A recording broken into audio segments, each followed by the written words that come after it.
Hello and welcome, everyone. Welcome to Mohammed bin Zayed University of Artificial Intelligence. Thank you to all of you for being here in person. We really appreciate it. And I want to say thank you to everyone who's joined us online, on Facebook, and on Zoom. So we have a very special guest this evening, Dr. Kai-Fu Lee. Not only is he a member of our board here at the university, but he is also been a tremendous advocate for this institution in the short time that it's been around. Dr. Lee is obviously a globally known author. I read his book, AI Superpowers. I suggest you do too. But he's here tonight in a different capacity. He's here to speak about his latest book, AI 2041, and talk a bit about the future as it relates to AI. Dr. Lee, of course, has an extensive resume, and you didn't come to hear me speak about his resume, so I'd like to just ask him to join us here and to talk a bit about his work. Everybody, let's give a warm welcome. Dr. Kai-Fu Lee. Thank you. Thank you. Thank you very much, Ian.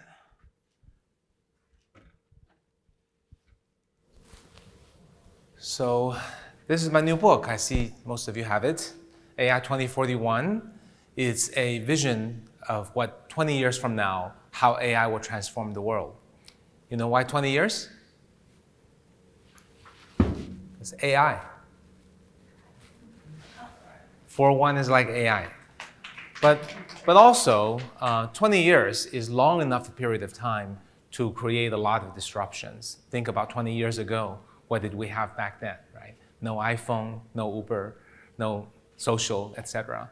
And also 20 years is not so long that we need to be responsible in extrapolating what can happen in the future. In predicting what's to the future is really about how history repeats itself. How, for example, the internet happened also projects how mobile happened.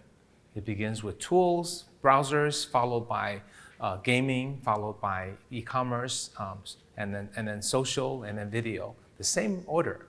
And also a lot of things that you look at, like ImageNet and other competitions. And the competition AlphaFold came out with protein folding. So you can extrapolate those curves on what might happen in the future. And then you got to give a technology maybe 5 years to mature into a product, and then maybe another 5 years, maybe in some cases 10 years for users to be educated and embrace it. And then also for governments to figure out how to regulate it. So 20 years is really not that far from now with this kind of prediction. So this is not a science fiction book. It is, I believe, a responsible estimation and projection of what the world would be like in 20 years. I say with 80% confidence. What that really means is I think 80% of what I wrote in the book will come true. However, I will probably miss another, who knows, 20, 30, 40%.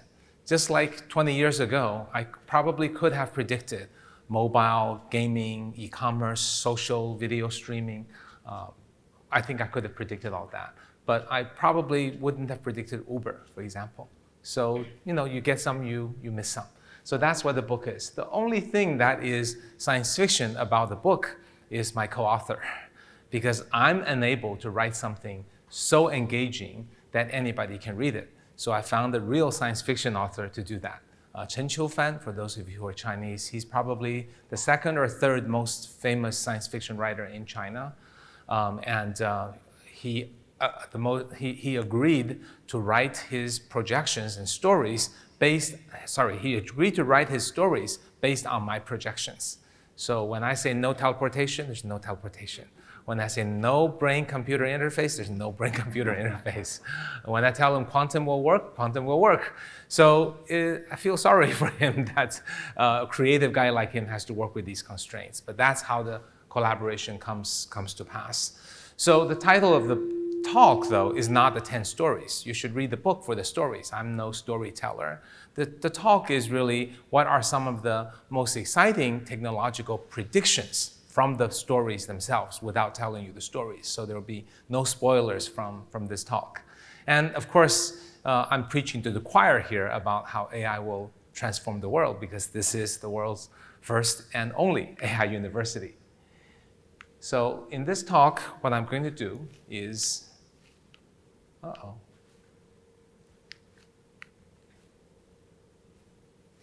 okay.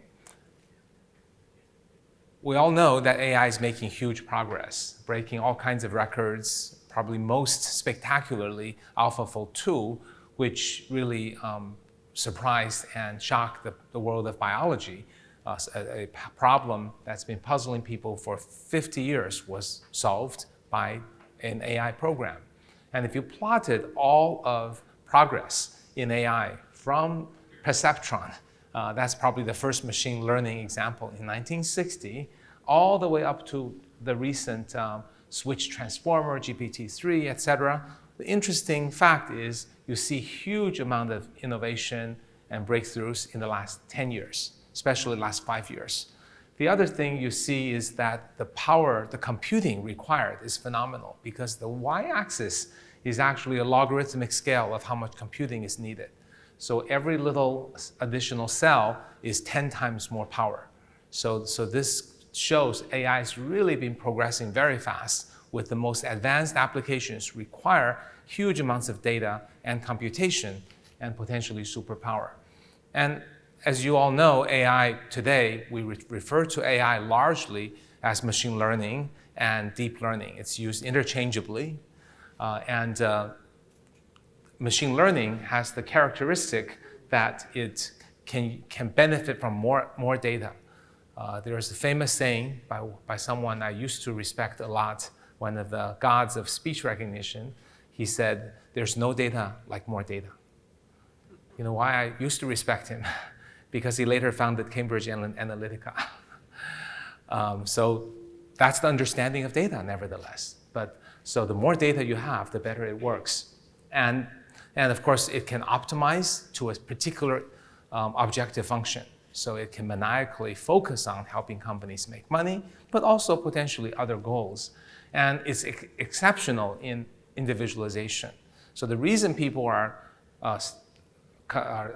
fascinated and addicted to YouTube and TikTok is because they deliver a different experience for each person based on that person's specific needs.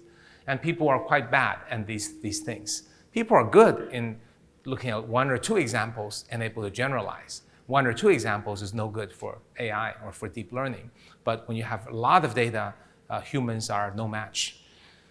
But humans are better in thinking cross-domain, in having common sense, in having abstraction, analysis, insight, creativity, and of course also self-awareness, consciousness, and emotions. So those are things people are good at.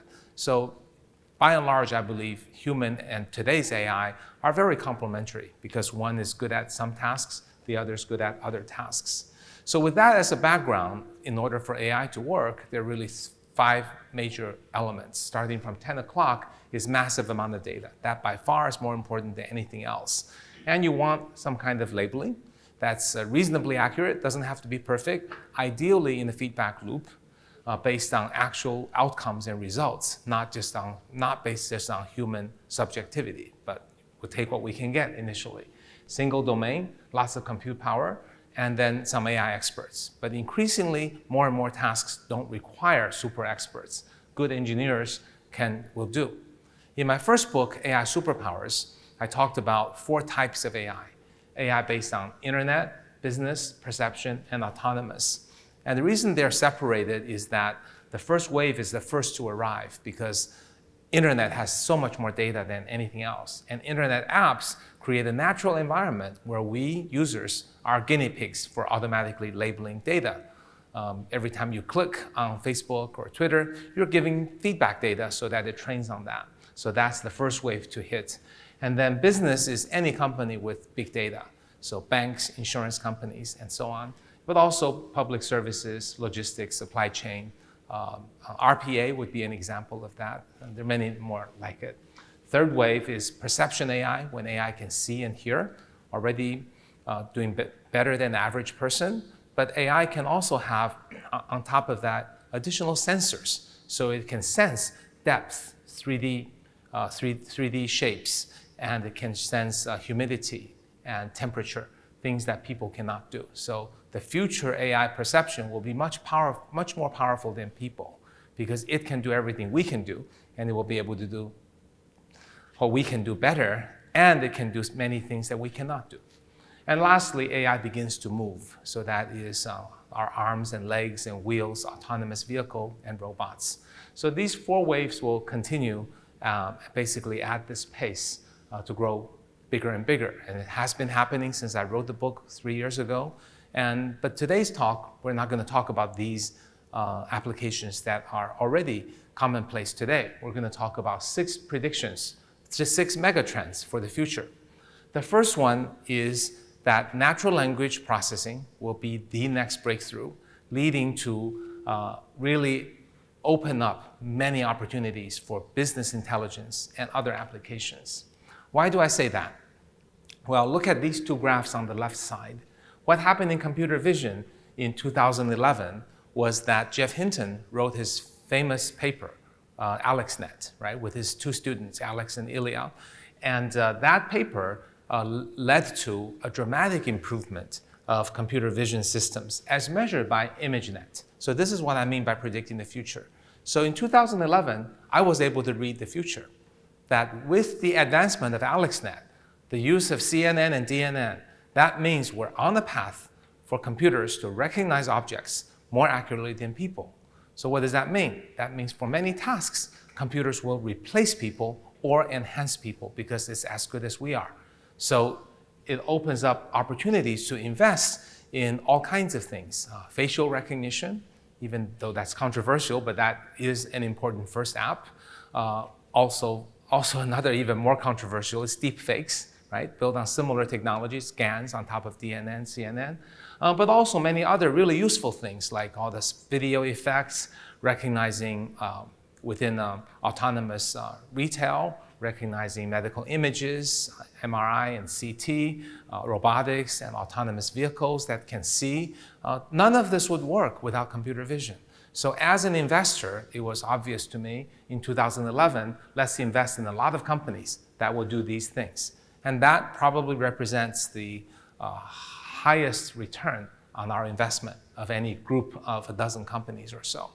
So what's happening today is if you draw a similar curve on language understanding, the more specifically reading comprehension, the task of giving an article, a paper, a chapter to an AI and ask any question and getting an answer to that question, AI can now do that as well as or better than the average person. And that became obvious in 2018, 2019. And the improvements were very small before that, and it became a big jump. So new applications will again blossom as a result, because speech recognition will go from good to great.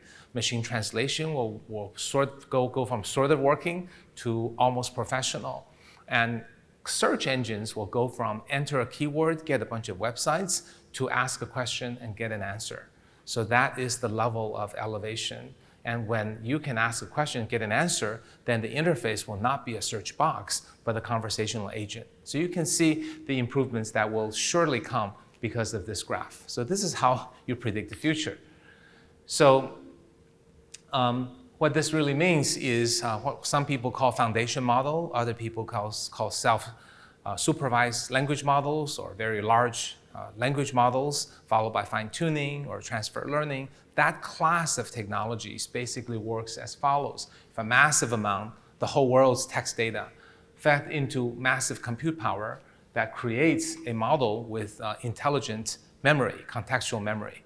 The big problem with natural language has been that it always looked at the window of text, 2 words, 3 words, 5 words. That's never enough, because things I can say may relate back to something yesterday. But now a giant model that's trained to predict the next word can actually do that.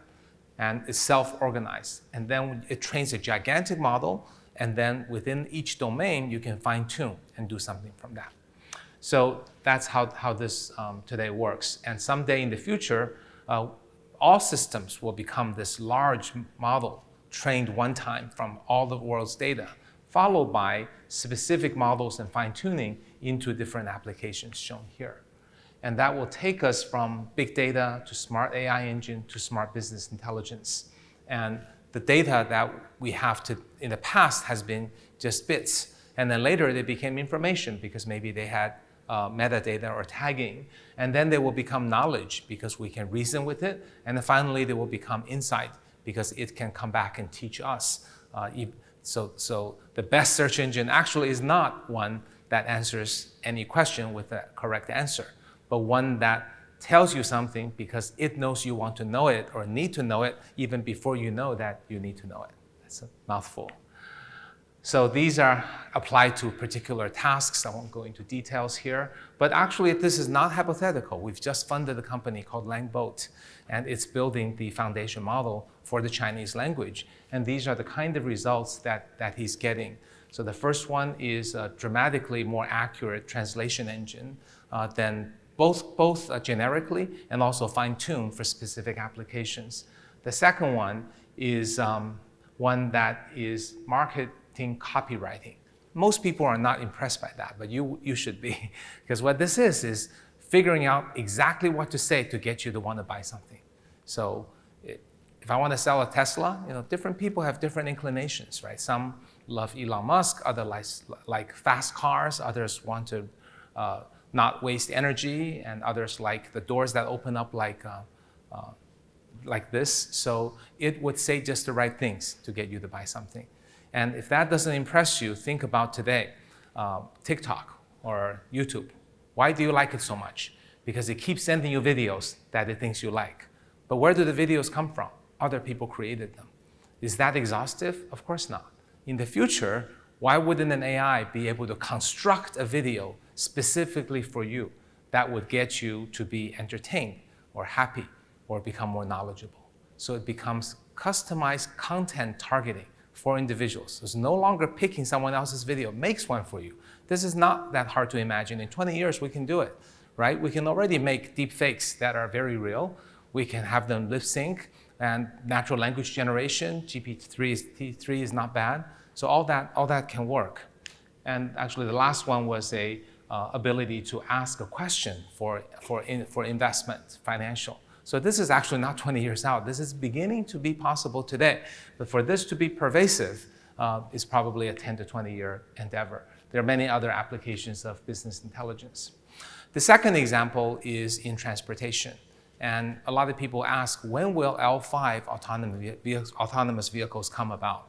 Clearly, Waymo is trying to basically develop a technology that when they launch, it's super safe and can be pervasive. I actually don't think that's the best way to develop the technology. I think the best way is the following two ways. First, I think develop autonomous vehicle for constrained environments, collect data, and then iterate on more and more, less and less constrained environments. And in the process, selling and getting revenue. Because we're not all rich like Google that can continue to fund efforts after billions and billions of dollars. We want to incrementally build something. And then there are many constrained environments that are completely safe to launch right now, and it already performs better than people. So some examples here are forklifts, airport luggage, trucks in ports, followed by trucks in highways, followed by robo-buses, followed by robo-vans, and then finally some robo-taxi. So our investment thesis has been driven by that. And they are making great progress. And I think they're all doing more and more deployment. We're seeing them running around. So this is one path. The second path, I think, is smart infrastructure and smart transport.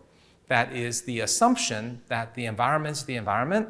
Autonomous vehicles should figure out how to navigate any environment that exists is perhaps not the best one. Why don't we modify the environment?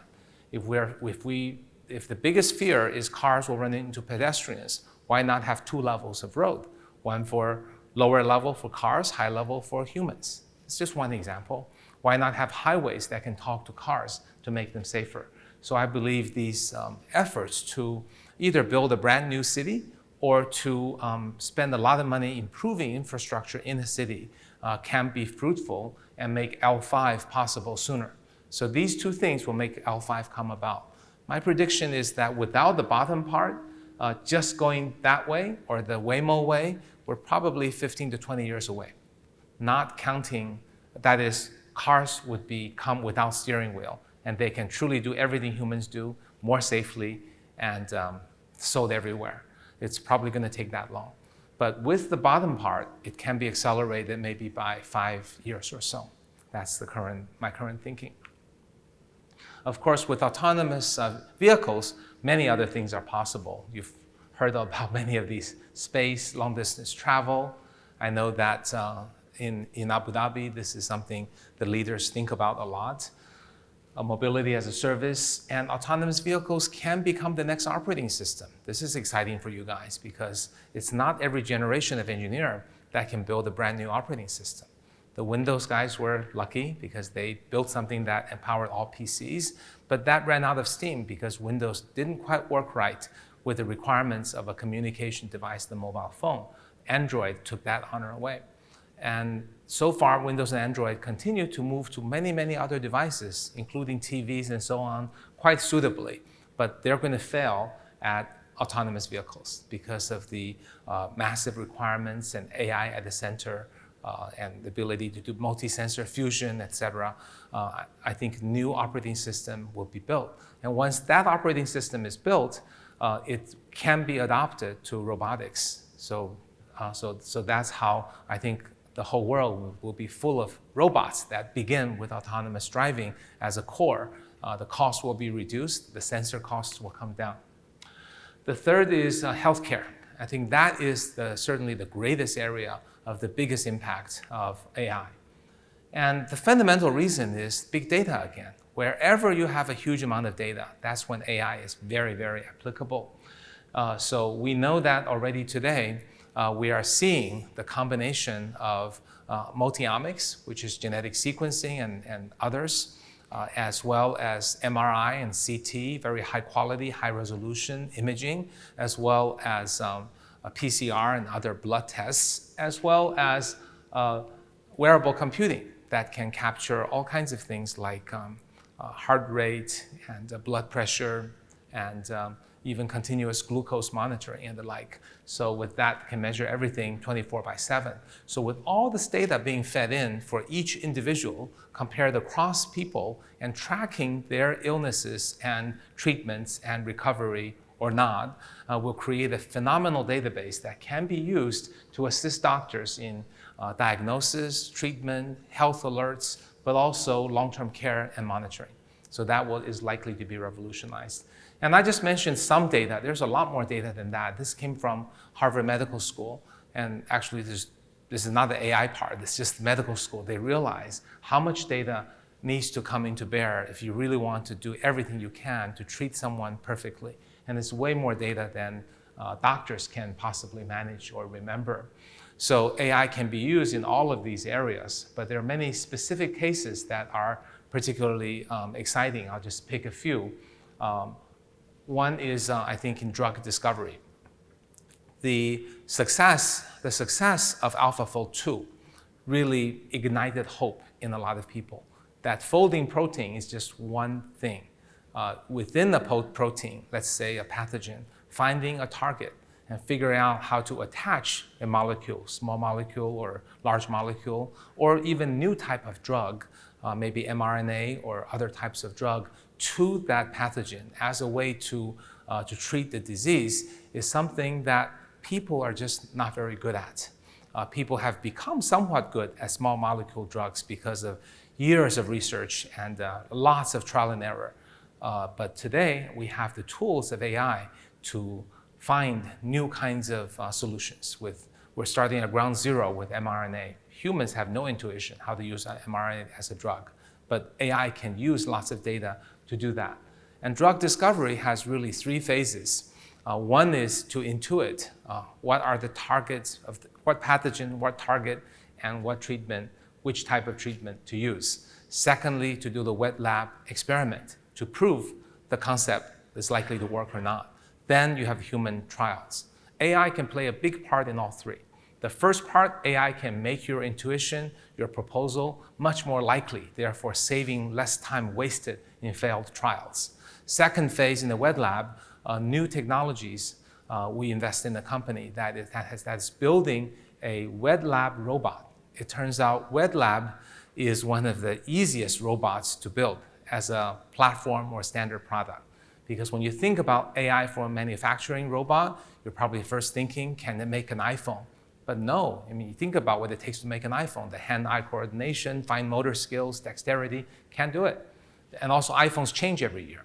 But in the lab, as much as we like our biologist friends and technician friends, their job, their hands anyway, the job that their hands do is quite repetitive, routine, and simple. You twist on, twist off a cap, you pour some liquid from one tube to another, you pour some solution, you dip something in it, you mix it up, you check for the results, and then you send an output, and then you shove the ones you finished, and you put new ones in. So very, very repetitive. So that process is what has been slowing down drug discovery, because the scientist and technician cannot 24/7 sit in the wet lab and watch, but robot can. So that will dramatically accelerate it. Also, there will be no contamination, no errors. They will very precisely squeeze, 1 microgram of whatever blood into an experiment. And we've seen results going from growing cells and organoids that are dramatically more successful than human operated. So this is a perfect area for AI to intervene. The third part is the human clinical trial. That's the work done by CROs. But CROs is what's matching a new drug with potential new patients while safeguarding their privacy. But AI can do a much better job at that, using federated learning and the like. So a much smarter AI patient finding and experiment conducting automatic CRO can be much more accelerated. So all in all, the first 2 phases, I think, can have a tenfold improvement in cost and speed. The last part, human clinical trial, probably not as much, maybe 30% improvement. But all in all, a $2 billion drug discovery effort, which is average today, can plummet to 300 million. Still a large amount of money, but that will create many drugs for many illnesses, and also it can create drugs for diseases that are considered untreatable today. Most diseases are not untreatable. It's just that they're so rare that pharmaceuticals don't find it economical to find a drug to treat these diseases, because they spend $2 billion and then they make, $50 million a year. They will never get their money back. So it's merely a question of economics. So AI can do huge things for drug discovery. There's one other reason I like drug discovery, is because almost every other field of medicine requires the medical people and the AI people to find a way to work together. And the 2 groups are so far apart because the AI people are, you guys, us, right? Are adventurous, data-driven, everything is statistic. I invented this new thing, I can save 3% lives. Yeah, 2% addition will die, but I save 3%, so it's a good deal. That's the way AI statistical people think. This will this is unacceptable to medical people who view with their oath that every life is sacred. So they're very conservative.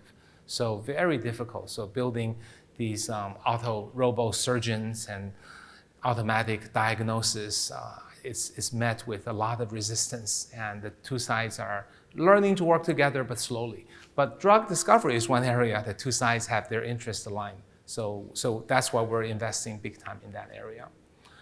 I've spent a lot of time on these already. There are many other things you can do with pathology, synthetic biology. Robotic surgery is actually something interesting. And again, for the AI people who want to go into AI healthcare, just keep in mind, you are an outsider stepping into the world of healthcare, run by doctors, okay? So don't ever think about revolutionizing, disrupting what they have. You got to fit in their world. And eventually, we'll prove us right, but not in day one, right? So for example, if you want to build diagnosis, you think we can beat all doctors and treat all the patients, make it free for all the people in rural areas, that's a wonderful aspiration, but that's not going to happen with all the legal, law, compliance, liability, all kinds of issues. So the thing to build, if that's your aspiration, is build a doctor's assistant They merely give some data mining suggestions. You can do this, you can do that. Here's what happens based on past data. Hey, you decide. Then doctors will find it useful, right? A few years later, you'll say, well, I'm going to make a suggestion for you, but feel free to ignore it. And initially, they'll ignore it, but over time, they'll see how good we are as we get more data. So, oh, okay, all right, I'll listen to you most of the time. I'll listen to you for liver diseases, but I'm better at the lung, you know? And then a few more years later, they'll say, wow, you're pretty good at everything. I take you seriously.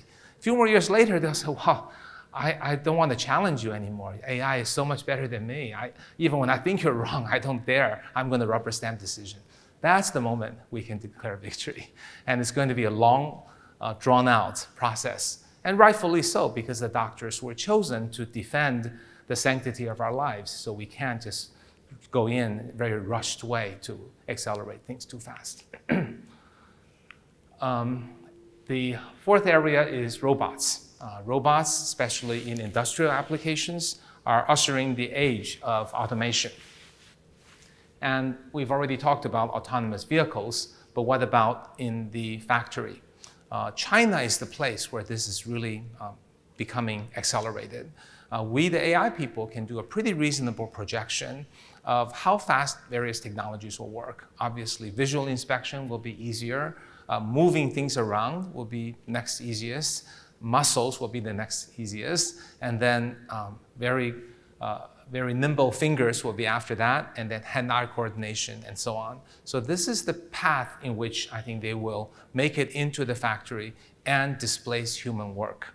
Okay, there are still people who don't believe AI will displace human work. Obviously, we want AI to primarily, as much as possible, help people grow and amplify human capabilities. But the fact is, the very definition of AI, that is to do what people do and do a better job at it, means that it must displace people, white collar and blue collar. So we just have to accept that and find ways to do so gradually and gracefully. So as the factories become automated more and more so, with China actually taking the lead, we will then also see other things like robots will become self-replicating, self-maintaining, probably self-programming. This is maybe more like 10 to 20 years.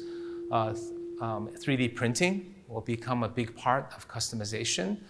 Even houses will be built by robots, not in a construction site, but prefabricated and modularized, grouped together. So there are many examples of that. So I think automation will replace human labor, make the cost of goods come down, and be able to even customize over time. And then moving a little bit to tangential areas related to, but not directly AI, a very big area, especially to this region, is that of energy. So if we look at the last 10 years, something dramatic that has happened is the solar power has come down by a factor of by 82%. And it will drop in price by another 72% in the next 10 years. And lithium battery has dropped by 87%. In the next 10 years, by another 80%. Of course, it may not be lithium batteries anymore. It might be sodium, might even be hydrogen, but it is projected to drop that fast. So with that, we already are at the cross point where distributed form of energy, where solar panels collects during the day energy from the sun, stores it in battery for use at night, becomes a usable distributed energy placed in households, buildings, office buildings, maybe regions of people, apartments are living, and the electrical grid becomes more of a backup. And of course, the electrical vehicles is a big mover that tries to further move this ahead as things become more and more electrified. And this has many, many implications. More and more of our appliances will become wireless, and the cost of electricity will come down dramatically, 80% in 10 years, and then followed by another 10 years, the cost of energy will be close to zero for people who can benefit from such a distributed form of energy. And what that actually means is that the clean energy of the future, using this distributed energy, is no longer about who has natural resources, such as this region. but about who has the best manufacturing, who can make the best batteries, and who can make the best solar panels or other equivalent wind, other technologies. So, and of course, who can make is going back to the previous point about manufacturing. So the way AI plays a role is that AI and robotics will help make the best batteries and solar panels of the future, which becomes the core of the future energy. And so it's clean, and it's manufacturing driven, and it's based on potentially new infrastructure. And beyond energy, also other things will be manufacturing driven. Agriculture will be manufacturing driven, one step at a time. Vertical farms for vegetation, and also 3D printed food, or actually either growing it from organic parts, plants, or maybe even from stem cell. You can make lots of new tastes, new menus. In the future, a restaurant will be almost like a spreadsheet that you can decide what kind of food you want, and you click on it, and then it can be cooked to order. And you can have meat that tastes like meat but isn't meat, and it can even have more exotic flavors than we have seen. This is all work that's happening in different industries. And lastly, related to all this is material science and life science is another area making huge strides. Probably other than AI, the other big area under life science that is making huge strides is synthetic biology. The possibility of, on the one hand, of making new organisms that didn't exist before. So let's say a worm that can act as a fertilizer, okay? But at the other way, also the ability of turning, thinking about life as thinking about genetic sequencing and our DNA, RNA, and all of that is becoming more and more known, and the ability to do gene editing, CRISPR and other technologies is essentially programming on life. So that, I think, is equally exciting area to AI, and that has a lot of implications. It means that, for example, new materials, synthetic biology, can make eco-friendly rubber, cosmetics, fragrances, fashion, fabrics, and so on. So that will have huge impact. That will make creation of things to be much cheaper and also less toxic. Today, plastic and other things are derived from oil and other chemicals that are not good for the environment. But in the future, these new materials are made one molecule at a time, constructed one molecule at a time in a way that is clean and plentiful, essentially infinite in supply. So what this means when we combine all these things, right? If robots in manufacturing starts making things at a much lower cost, that because what's the cost of everything? It's energy, materials, and labor. And labor goes to nearly nothing because robots will make them. Energy goes next to nothing because of distributed energy. And materials is dramatically reduced because of new ways of material science. So what this means, the opportunity for us is that the cost of all the goods in 20 years will be much, much lower, so that there really is no excuse to have poverty and hunger in this world. And in this world of plenty, where there is enough for everyone, not just to survive, but have a reasonable life, I think many other things should be rethought. Things like, what's the meaning of life? What's the meaning of money? What's the point of accumulating money when everybody has enough? Are there new kinds of social contracts? Should we encourage some people to do what they love, even if it generates no economical value? So a lot of thinking to do for 20 years out. And these are things I cover in the book. So that's the key points in the book. So some of you are probably thinking, what about singularity, quantum, and all those things? So a quick point is that I do believe AI will become incredibly powerful. So while the human brain is like this, AI is like this, maybe like this today with some intersection, the human will probably grow a bit. I sure hope we grow a little bit, but AI will become much larger, but not so large as to become a complete superset of the human, because I don't think we are at all anywhere close to understanding our consciousness, our creativity, our empathy, just to name a few. And until we understand them, how can we be so confident we can beat ourselves? So I think those are some of what's remain in our humanity that we should treasure. So when you think about yourself, your kids, think about how they can amplify these things that AI, at least so far, appears to not be able to do. And let's hope that singularity is maybe will never happen. But maybe it does happen, but not in 20 years. Because when we think about some of these technologies, like brain-computer interface, there are plenty of reasons why Elon Musk's, even though we have huge respect for him, Neuralink just isn't going to be something we all plug in like Matrix in 20 years. Later we can explain, if you like, why that isn't possible.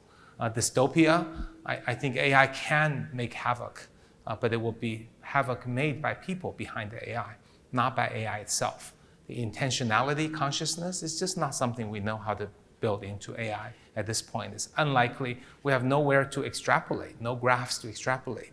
So I wouldn't make any prediction like that. Therefore, true AGI will still be missing a couple of things, but it will be incredibly powerful. So not a believer in singularity. Singularity's major flaw, Ray Kurzweil is a very bright man, but the flaw is that computing does grow exponentially, but algorithms haven't grown.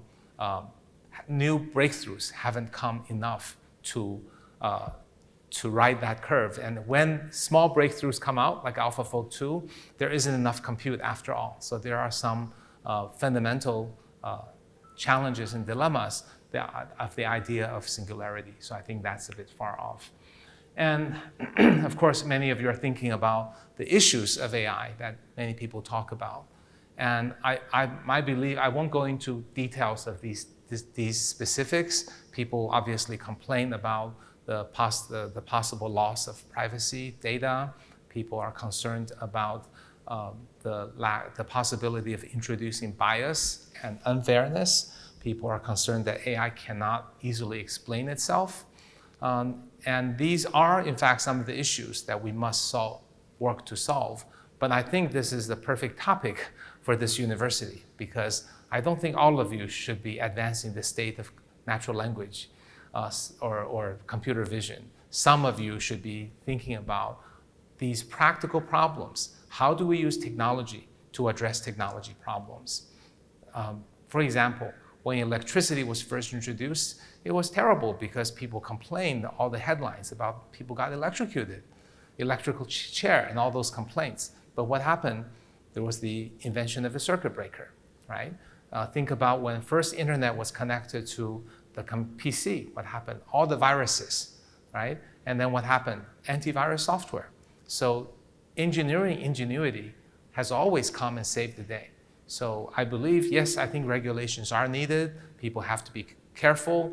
In education, we need to teach all the AI students that they have to worry about these things, and there needs to be safeguards put in. But most important is that engineering brilliance should be applied not just to advance the state of the art, but solve real problems like fairness, explainability. So I hope these are some of the topics that is being addressed here. So that's the end of my talk. Thank you.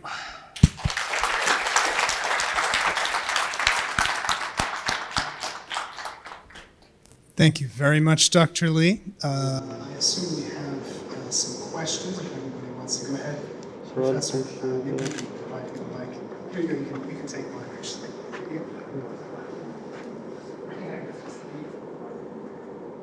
It'll be better if you use the mic. The online audience will be able to hear as well. Thanks.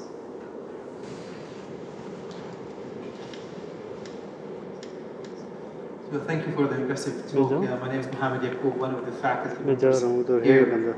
Just going back to healthcare, which is the domain I'm interested in, and you talked a lot about drug discovery agree with you, and I agree with you also on the fact that we should not make massive disruption for clinicians. So if you are to invest in the coming 5 years in another domain, not in drug discovery, another domain in healthcare, what would that be? You mean 5 years from now? 5 years from now, where do you see AI healthcare investment for you? Okay. I think in 5 years, there will be a big awakening in drug discovery that the old way doesn't work anymore. There will be an awakening that you must have AI embedded into your drug discovery.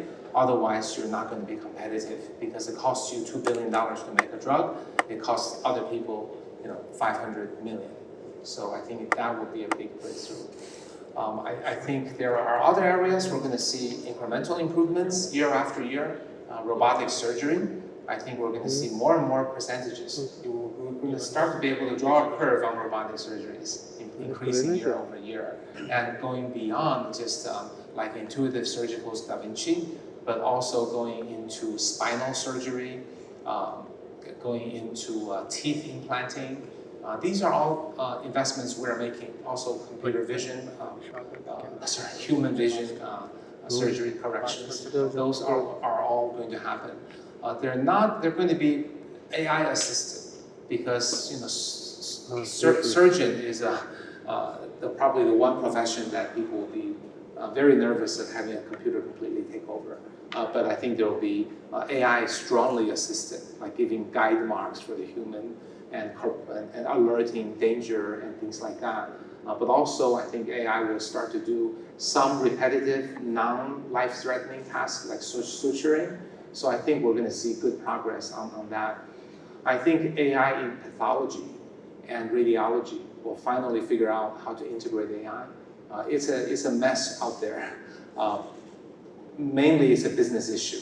There's no doubt that AI is ready today to beat radiologists and pathologists. But it's a mess out there because who's got the data, privacy issues, how do you train, how do you integrate? Does the hardware the device makers want you to introduce a new product on top of their platform? Will they do it themselves? They don't know how, then what happens? So a lot of big mess there, but I think we're going to sort this out. I see this coming because I talk to the equipment manufacturers. They think it's unavoidable that in a strongly AI-guided radiology and pathology, still with the human employed, I think that will happen. Probably diagnosis will be a very slow progress, like I said. It will be a very humble doctor's assistant that looks more like data mining and statistics than recommendations for doctors. I think the doctors are not quite ready to swallow a more advanced form of assistant. But it will happen over time. But there are other ways this can land. There can be a consumer AI product that can be question answering, helpful to anyone who might have a mixture of symptoms, want to know what's wrong with them, what to do, etc. I also think if there is a next pandemic, I hope there isn't, but if there is one, I think we'll have the smarts to give early alert for these things. And also I think vaccine development will be dramatically accelerated. It's already dramatically accelerated with minimal AI, but AI can accelerate it greatly. Moderna has just announced they're working with Carnegie Mellon with the hope of AI-enhanced mRNA vaccine that could bring it down to 2 months over time. So I see a lot of things happening in a lot of areas, but 5 years will be kind of just significant but incremental improvements in most of them. Probably drug discovery would be the biggest one. And Professor Parker, thanks. Yes, sir. Yes, sir. Thank you. Thank you very much, Dr. Kaifu, and on behalf of MBZUAI and President Eric Zeng, I would like to welcome you, and it is an honor for us to sign the book. And I'm impressed with the insights that you have shared with us. Thank you very much for that. Yeah, one of the questions, let me give you a little bit of background, on the question that I would like to ask. I have been, for instance, following the evolution of speech recognition since the mid-90s. Okay? And almost every year, some algorithms came, and the improvement for the error rate, decreases, from 35 to 34, sometimes by 2 points. And it was not happening, speech recognition, in the late 90s, early 2000s, even with the huge investments, it was not happening. And suddenly, in around 2010, 2011, I invited one of postdoc of Jeff Hinton to our university. And he gave us a speech at the time, and it was the prelude of a paper that they were going to publish. And they mentioned to us in that presentation that the error rate was going to decrease to 22 to 20%. It was incredible. For large language model and large acoustic model, and it was unbelievable. But the paper was published, and it was peer reviewed and everything. And since then, the ImageNet and everything happened. Right. My question is, at the time, there was this convergence of deep neural network with fast computing system, because deep neural network existed since the 1990s with LeCun and colleagues, as you know. But then there was this convergence of technologies that made it happen.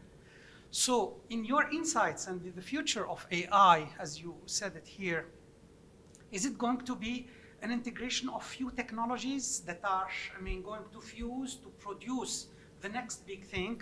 Or it's going to be a revolution of these type of tools of AI that we haven't seen yet? Yeah. So which one do you think, Kaifo, is going to go? Right. I think there are a couple of possible big advancements. One, I think, is more advancements like self-supervised models. I think that's a great example. It doesn't require completely throwing out deep learning or anything. It's built on top of that, but it turns the problem on its head. That actually that it's kind of the ideal algorithm to build if you're a big data believer, right? If you're there are two camps, right? Mitch Marcus and Yann LeCun, their debate, right? The Yann LeCun camp is just throw more data at it, and then we'll make different structures so that it can do all the things that it can't do today. And I think self-supervised model is a perfect example of that. And I think there may be a few more of those that are yet coming. So that's probably the most likely path. I think another big one, probably another really big one will be quantum computing, because we see from the early curve, we're out of compute right now. So yes, we can have more, but the next breakthrough of self-supervised learning probably cannot require 7 times a year more computation, because we now require like a $50 million computer to run these things. We can't multiply that by 49 for every 2 years. So people will have to come up with new ways of computing. New paradigms. Obviously, quantum is pretty far out, but there are quantum-inspired algorithms, and there are also people looking at, Google's TPU, for example, is a clever change on GPU, and then there are Cerebus and other companies looking at dramatically accelerating. Cerebus at least made a claim they can train a multi-trillion-dollar model all in one computer. I don't know if it's real or not, but that's the kind of thing I think we need hardware ways to address the exponential requirement problem. There's also the possibility that maybe something else will be injected. For example, classical AI. There are people like Mitch Marcus who still feel there's a role to play, and no one can prove that wrong, although that hasn't yet paid off to date. So I think that's worth pursuit. And then there are also other more fringe efforts, which I think may turn into mainstream if they work. Things that, new forms of computing based on our brain, and ideas like that. But I think what AI, the whole field of AI has really advanced on techniques that get better with more data. And I think to go against that trend is not impossible, but more difficult. Sure. Yeah. Thank you so much. Thank you. We're going to take a question from online, actually. Okay. One of our attendees is asking, they're saying that AI research currently needs a lot of GPU. So what can we do to address the rising increase in carbon footprint for AI in particular? Right. Yes, I think AI and blockchain are the two most worrisome growths in the world that demand more and more energy. I think maybe new form of computing that is less energy intensive. And also, I think we should not all blindly rush to replicate what's already been shown. We could consider building much smaller, reduced models that are still effective. One of the companies I mentioned earlier is a natural NLP company we invested in that has the same performance as the giant model companies, but with only 1/1000th the size of the model. So I think on the one hand, we are believers that AI improves most when it can absorb more data. But on the other hand, we seem to forget always to use reduced models to achieve comparable performance. So I think maybe these two have to be moved in tandem. Thank you. You had a question? And thank you very much for the absolutely fantastic talk to us. And thank you for coming here. And I'm Sang-Sung Liang, an assistant professor at this university. My question is, our university, as all of you know, targets on artificial intelligence. So my question is, how to make our university become famous in the world in the fields of artificial intelligence? Thank you very much. Well, you're all working on it. I'm seeing phenomenal progress. The last time I was here, I was shown an empty room. And now you're over 100 students and dozens faculties, some really great people here. Eric is here. So I would say if you plot progress of a first 1 to 2 years of a AI effort or computer science or university effort, this is about as fast as I've seen. So I think you're doing a great job now. What more needs to be done? Well, publish some great work, make some great breakthroughs, leverage the resources in this region. For example, I understand you have a lot of GPUs coming, then that will be a privilege that you have, and explore new areas that are exciting. And step back a little bit from research also. Think about some of the trends I talk about, right? I haven't done research for at least 20 years, if not longer, but I'm still able to make projections that I hope are somewhat useful to you, even though I may not be able to, comprehend every paper you write anymore. So think about what are some of the things we can do to make projections of technologies to improve their impact. What I learned, whatever I do today, I learned from my mentor, Raj Reddy, who was my advisor in PhD. And he's always the one putting the vision out there, and then we follow his vision, and they do get accomplished. So that's where I learned to make these predictions, right? Back then, he says, we're going to build a dictation machine that can translate everything into words. So, no, I can't do that. And then they say, we're going to do machine translation. We're going to do dialogues. We're going to digitize all books in the world. And all of these are basically accomplished today.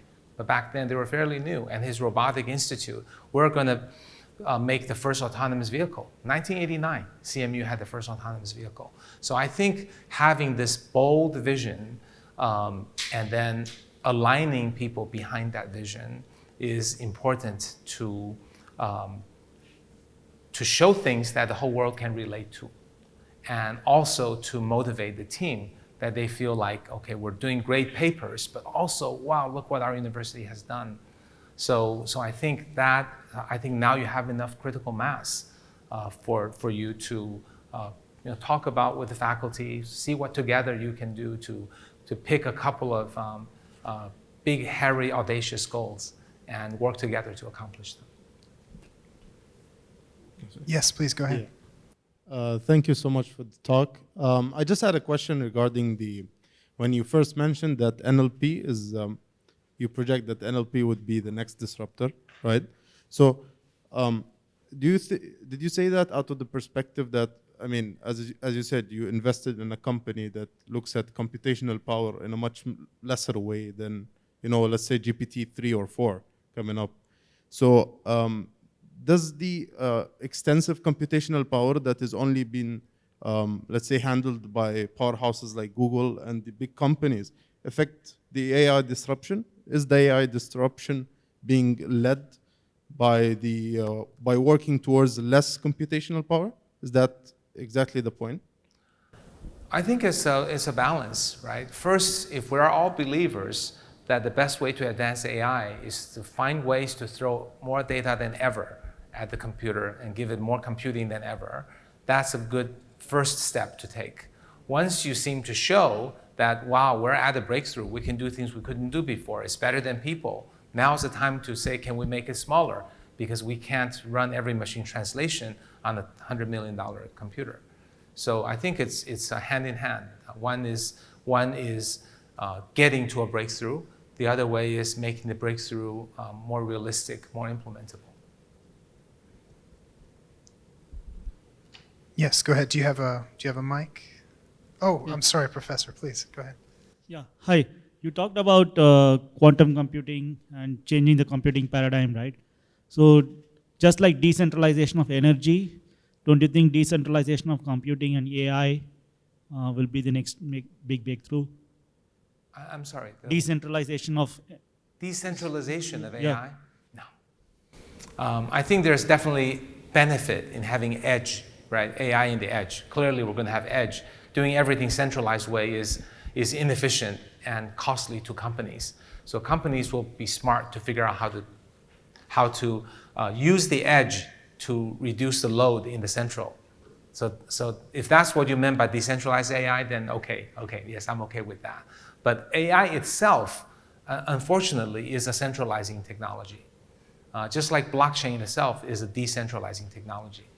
Yes, there are many efforts to try to slowly make AI not so centralized, federated learning, edge AI, but those are, I think, secondary concepts. The whole idea of how AI is powerful is you take all the data, you do all the training, and I think that essence doesn't change. You just need to be practical in distributing some of that compute to the edge, and to keep privacy data, use federated learning. So I think those are implementation detail. I don't think they change the fundamental architecture that AI is still more of a centralizing capability.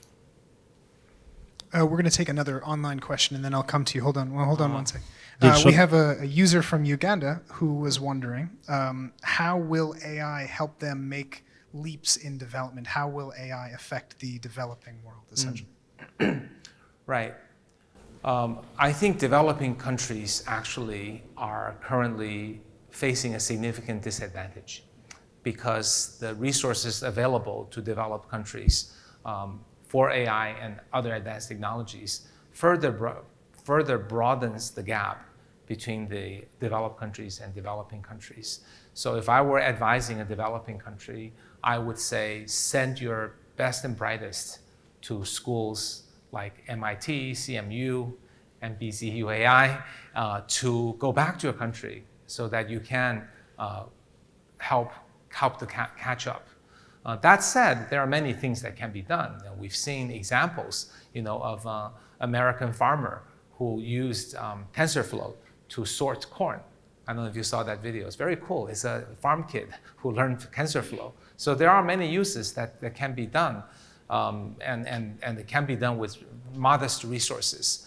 But I think it's really high priority for all countries to realize that AI, like most tech, have a result of increasing the wealth inequality between companies that have AI and that don't, between people who understand AI and those who don't, and between countries. And among these, the between countries is the hardest one to address because the other two can be the role of a government, right? Try to, China calls it common prosperity, right? Let everybody have a chance, or high corporate tax to help the startups. At least the government can do it. But in the international stage, that doesn't happen. So I think, given this person is calling in from Uganda, he's obviously very motivated, would like to ask questions, and want to learn. And you should think about going abroad to really learn AI, learn advanced technologies, because you clearly have the passion, and doing so could be extremely important. And just keep in mind, this is not hopeless by any means. China was once upon a time a poor third world country. And the opportunity to send Chinese students to the US mostly, and also Europe, and bring back these returnees that came back are a very central force that led to China's modernization in technology. So I think countries, individuals in the developing world should think about that and do whatever you can to make that happen, because technologies are coming down more fast and furious than ever, and missing out can broaden the gap, which none of us want to see. Excellent. Go ahead. Thank you. Yeah. Student MBZUAI, Dilshod Azizov. It's a great opportunity to ask some questions. First questions is, we know that AI is very helpful for us, but we need to think about harmful of this. It's very dangerous for us because, for example, it's my point. For example, we have some crazy physics, as you told, right in your books about this. The crazy physics made some AI products, dangerous products for our world. And what we should do in the future. You are full of knowledge, you know what will happen, your prediction is good, and what we should do. This side. I see. You're giving a spoiler to the quantum genocide chapter, aren't you? Yes. Well, something I'm doing is to let people know of this danger so that governments can be aware of the danger of autonomous weapons and also of quantum computers. Whoever makes the first quantum computer has inordinate power. And I think the world has some experience. When US became the first nuclear power, that was a very unstabilizing force on the world with the following doctrine of massive retaliation. It actually was not until Soviet Union had nuclear weapon there became an opportunity for balance. So I think making sure people are aware of the potential dangers of these technologies, especially things that are incredibly powerful, awareness is the first part. Secondly, I think some of this can be regulated, right? Autonomous weapons can potentially be regulated. I'm not a politician or policy expert. I don't know how to regulate it, but I see that the countries in the world have more or less regulated chemical weapons and biological weapons. Those are pretty hard to regulate too. So I think countries have to work together, and they have to believe it's dangerous and potentially an existential threat. And also, I think today with the geopolitics, people think first how to win, how to compete. But I think there is a even stronger responsibility for countries to have a shared responsibility to maintain the safety of the whole Earth, that they need to sit down and talk. I think it really is kind of a call to action on the government's part. And taking autonomous weapons as an example, numerous letters written by thousands of AI scientists have asked multiple governments to look at autonomous weapons. But so far, there are no country advocating this cause. So this is probably more dangerous than autonomous weapon itself is the apathy which the countries, or actually with deliberate ignoring this issue, is probably even more dangerous than the weapon itself. Perhaps we have time for one more question. Is that okay? Sure. Great. Dickie, yes, here, sorry. Maybe we can do two. Two, okay. Okay. Thank you. And thank you, Dr. Lee, for coming to our campus and make this inspiring talk. And I have two questions. One is, I know you've mentored a lot of entrepreneurs, young leaderships in China, US, and worldwide. And I would appreciate if you can share some of the advices to our students, because I know many of them would like to start their own companies upon graduation. So I'm sure they would love to listen to your advice and share your experiences and insights. My second question is actually on behalf of Professor Eric, and I'd like to ask, when would you be able to come again to deliver another talk and to see our progress? Thank you. All right, thank you. Oh, the second question I'll answer first. I hope in February I might be back in the region. Okay. But if I'm not back in February, it might be another year because of the quarantine requirements. So, because while I'm still out of China, I'm traveling. I may end up back here. We're actually trying to gathering all the instructors for our executive program for the graduation ceremony in February. So okay. All right, not something my wife would like to hear, but she was hoping for beginning of February would be the end of my trip. But we'll see. We'll see. Yeah, I'll mark the date mentally.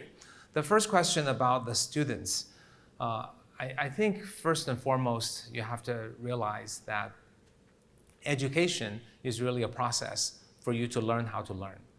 The skills you learn are very important, but they will be outdated. There will be new skills. So your ability once you graduate from the university to learn any new programming language, paradigm, quantum, or whatever is paramount.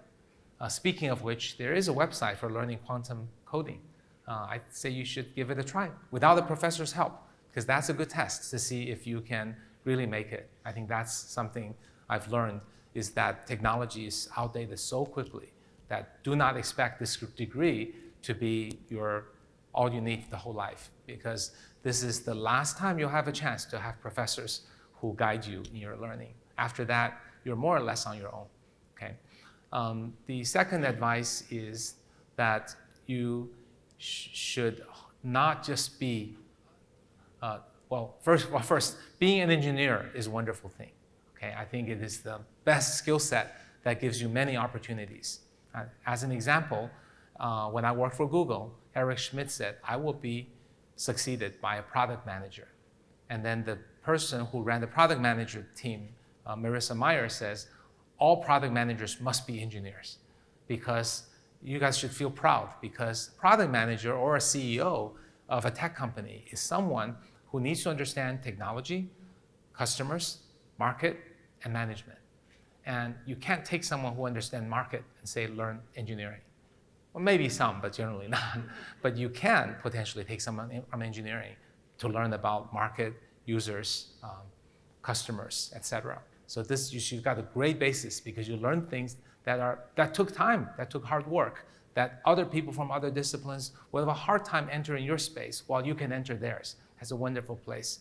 However, the other thing said about product managers is not every engineer is going to qualify. It's got to be those with communication skills, high EQ, empathy, teamwork. So as you're proud of your engineering degree, when you enter the real world, you will actually find that soft skills are even more important. Yes, you have a great foundation, but if you can't communicate, you can't persuade, you can't win people over, you can't win people's trust, then you're nowhere. Right? The single thing in any corporate world that I've worked in, including startups and VCs, is the number one thing that measures your success is whether people will trust you or not. That is the single most important thing. Building that trust, of course, depends on your strong technical skills. Right? If you're really powerful technically, people will tend to trust at least your technical skills. But doing what you say and saying what you do is important. Being approachable, being helpful to people, not being too greedy, and being a good communicator, being likable. These are all important. So you need to hone your skills. Your soft skills is really the second point. Started by saying good things about you, but then many engineers are maybe less lacking in the understanding that soft skills are important. See, if you're a marketing major, that is your soft skill is your major skill, right? If you're a communications major, if you're in a political science major, it's a lot of it is about soft skills. But engineers cannot do without soft skills, because people who can't get other people to understand what they do will never advance in their careers. You can do great work, your boss doesn't understand it, that's no good. So that's soft skills would be the second one. Third one is AI ethics. This came up several times. I know that this is a great university that has taught that, because I think in some sense we should share something with the medical profession. The Hippocrates Oath, right? If you're in the medical school student, you will swear that you will treat every life as sacred. And similarly, and the essence behind that is actually that with greater power comes greater responsibility. And you wield great power, because whether you go work for Facebook, start your own company, or go teach, the work that you do will impact people. If your algorithm is biased, you will hurt many people. If your autonomous vehicle system is unsafe, or if your AI doctor system is poorly explainable, you are doing a disservice to the world and hurting other people. So knowing that the power you have and being proud of it needs to be complemented with a sense of responsibility to learn how to do the best you can, not just to get more clicks and more dollars, but also making sure you're doing good things for the world. Finally, about the startup, don't start a company. Don't start a company yet, because so many times people who try to start a company start too early and fail. Starting a company is something that requires honing of your soft skills, requires understanding of business models and financials, requires the ability to persuade VCs to give you money, and of course also requires technology, and also requires figuring out what's the best way to use that technology. So for probably 99% of you, when you graduate, you would not be ready to start a company. Or should I say, if you start a company, you're destined to fail. There's probably 1% of you who should ignore what I say, but that 1% is already ignoring as I speak. So, and you know who you are. But I'm not discouraging you from starting a company. I think the best way to start your company is to join a startup and to live the days of a startup. Don't join a big company, because if you join a big company, you will be pigeonholed into a job. I had this brilliant person who wanted to start a company. I finally convinced him to join Microsoft. He got put in the blue ribbon program, got good stock options and everything. And then he came to me and said, Kai-Fu, what are you doing? You brought me to Microsoft. My job is to implement a button in Internet Explorer. It's my job, the whole button. That's all I get to do. That's not why I came to that's not what I want to do with my life. And then he left and eventually started his own billion-dollar company. So in a large company, you'll be pigeonholed into doing one thing extremely well. It's not in the company's interest to let junior employees try multiple things, because it's understandable, right? Because if every engineer wants to dabble in marketing, every marketing wants to write some code, the company will be a mess. But the company needs to have discipline. It has organizations and disciplines, and you're not encouraged to cross-discipline. So you'll end up implementing a button. And no matter how good that button is, it won't make you a better entrepreneur. What will make you a better entrepreneur is if you join a small company, 5, 10, maybe up to 50 or 100 people, maybe max 100 people. Then everyone in the company is a customer service agent, is a marketing person, is a salesperson, is an engineer, is a tester. Then you get to do everything, and you get to watch your boss as not just as a boss, but as a role model that you can learn all that you need before you start your company. So if you want to start your company, I absolutely encourage it, but I think you'd be much better off for the 99% of you to join a startup, learn at least 2 years, let's say, and then you might start your company. Your likelihood of success will be dramatically higher. Okay. Thank you.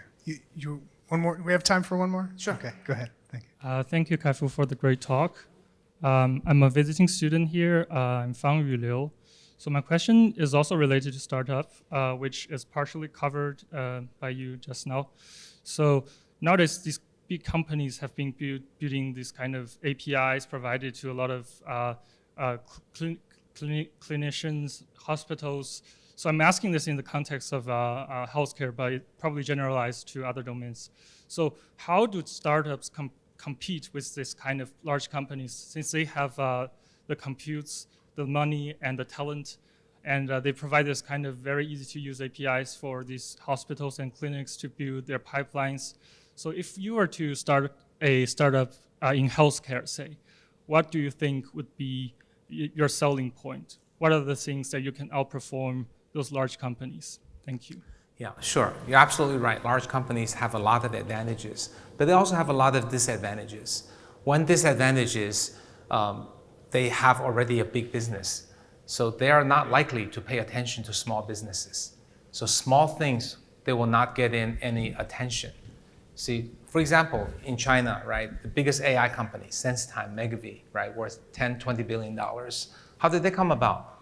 Can Alibaba, Baidu, Tencent not do it? Didn't they have 100 times more PhDs at one point in time? How did they let this slip by? Because these guys took small projects, right? The projects they took were probably $200,000.